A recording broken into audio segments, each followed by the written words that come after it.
Hello বন্ধুরা, জ্ঞানজ্যোতি coaching সেন্টারের পক্ষ থেকে তোমাদের সকলকে জানাই স্বাগত। আজকে আমি তোমাদের সঙ্গে যে টপিকটি নিয়ে আলোচনা করব সেটি হচ্ছে পুরাণ সম্পর্কে। পুরাণ সম্পর্কে বিষয়টি শুরু করার আগে তোমাদেরকে একটা ছোট্ট ইনফরমেশন দিতে চাই। তোমরা যারা যারা আমাদের কোচিং সেন্টারে এখনো যুক্ত হওনি কিংবা যুক্ত হতে চাইছো, তারা উপরে দুটি নাম্বার দেখতে পাচ্ছ, 6295916282 এবং 7076398606। এই দুটি নাম্বারের মধ্যে যে কোনো একটি নাম্বারে যোগাযোগ করে আমাদের সঙ্গে কিন্তু যুক্ত হয়ে যেতে পারো। দেরি না করে আজকের বিষয় সম্পর্কে আলোচনা শুরু করছি। দেখো, পুরাণ পুরাণ বলতে বোঝায় হচ্ছে প্রাচীন। তো খ্রিস্টপূর্ব 6ষ্ঠ শতাব্দীর পূর্বেকার ইতিহাস জানার কিন্তু প্রধান উপাদানই হলো হচ্ছে এই পুরাণ।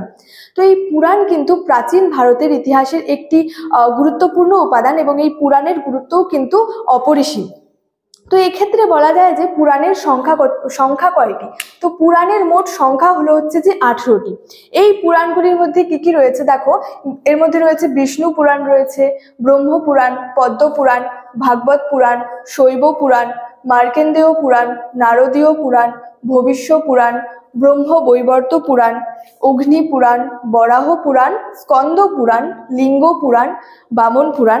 এছাড়াও রয়েছে হচ্ছে মৎস্য পুরাণ, গরুড় পুরাণ, কুর্ম পুরাণ এবং ব্রহ্মাণ্ড পুরাণ। এই হলো টোটাল হচ্ছে 18টি পুরাণের নাম।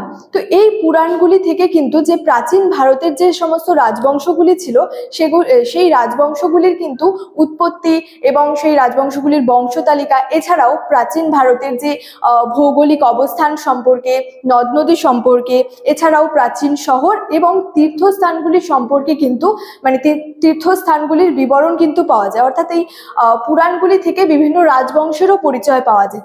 এবং এক্ষেত্রে বলা হয়েছে যে সমস্ত রাজবংশের এখানে আর কি উল্লেখ রয়েছে, তার মধ্যে সবচেয়ে উল্লেখযোগ্য রাজবংশগুলি হলো যে হর্ষাঙ্ক বংশ, শৈশুনাগ বংশ, নন্দ বংশ, মৌর্য বংশ, শুঙ্গ বংশ এবং হচ্ছে সাতবাহন। এই রাজবংশগুলির কিন্তু সেখানে উল্লেখযোগ্য পুরাণগুলি থেকে কিন্তু এই রাজবংশগুলি সম্পর্কেও কিন্তু বিস্তারিতভাবে জানা যায়। তো এটা বলা যায় যে পুরাণ বলতে আরও বোঝায় যে প্রাচীন কাহিনীকে বোঝায় এবং যে ধর্মীয় অনুশাসনের সংক্ষিপ্ত সারকে কিন্তু বোঝায়। অর্থাৎ পুরাণ বলতে প্রাচীন কাহিনী এবং ধর্মীয় অনুশাসনের যে সংক্ষিপ্ত সারকেও কিন্তু বুঝিয়ে থাকে। এবং এই পুরাণগুলির মধ্যে বিশেষভাবে উল্লেখযোগ্য বিষ্ণু পুরাণ, বায়ু পুরাণ, মৎস্য পুরাণ, এগুলি পুরাণ কিন্তু বিশেষভাবে উল্লেখযোগ্য।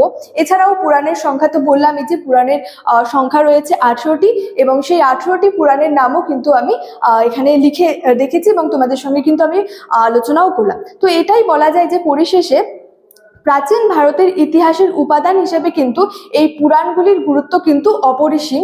এবং পুরাণ থেকে বিভিন্ন রাজবংশ সম্পর্কে জানা যায়, বিভিন্ন রাজবংশের যে বংশ তালিকা, উৎপত্তি সংক্রান্ত উৎপত্তি সম্পর্কেও কিন্তু এই পুরাণগুলি জানতে সাহায্য করে। অর্থাৎ প্রাচীন ভারতের ইতিহাসের উপাদান হিসেবে এই পুরাণগুলির গুরুত্ব কিন্তু অপরিসীম।